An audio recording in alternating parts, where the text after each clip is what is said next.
Imagine a nation on the brink of total energy collapse. While the Middle East burns, the real shockwaves are being felt thousands of miles away in the neon-lit streets of Tokyo. Right now, Japan is facing one of the most dangerous energy crises in its modern history, and the global energy market is changing heavily every single day. At the center of this chaos is a single narrow checkpoint, the Strait of Hormuz.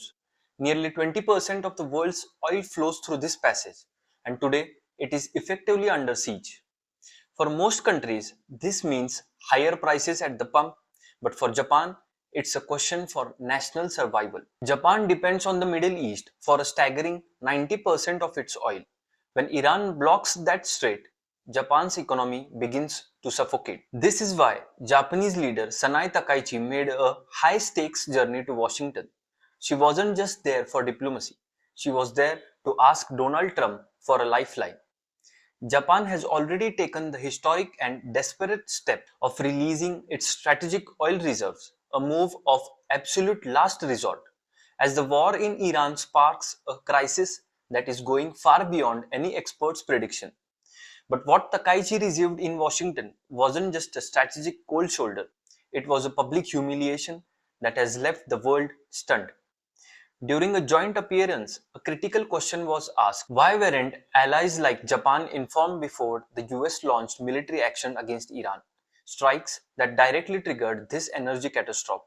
Donald Trump's response sent a chill through the room. He reportedly looked at his guest and ally and made a joke referring Pearl Harbor.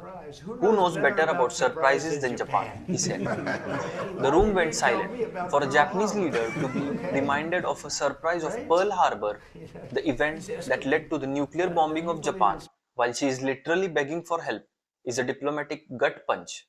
It raises a haunting question: how can a partnership be trusted for the future when the US uses Japan's greatest historical traumas as a punchline? This goes much deeper than a bad joke. It reveals a massive, dangerous strategic gap in the alliance. Japan hosts around 45,000 US troops. It aligns itself perfectly with Washington's goals.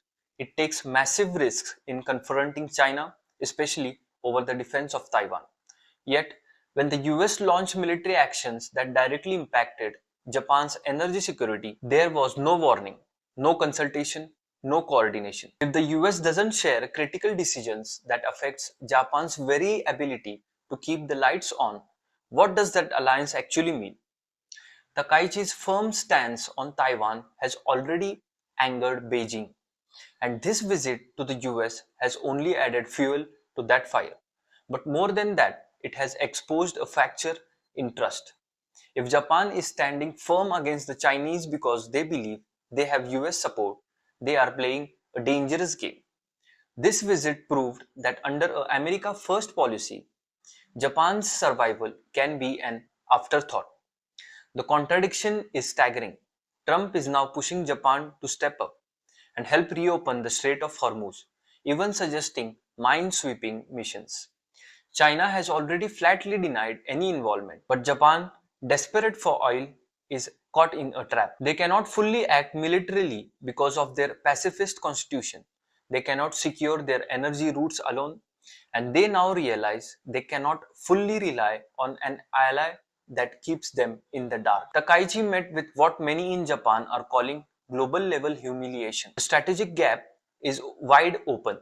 It is a sign that Japan is playing with fire, thinking the US will control the very wars it starts. This isn't just a story about oil or a war in the Middle East.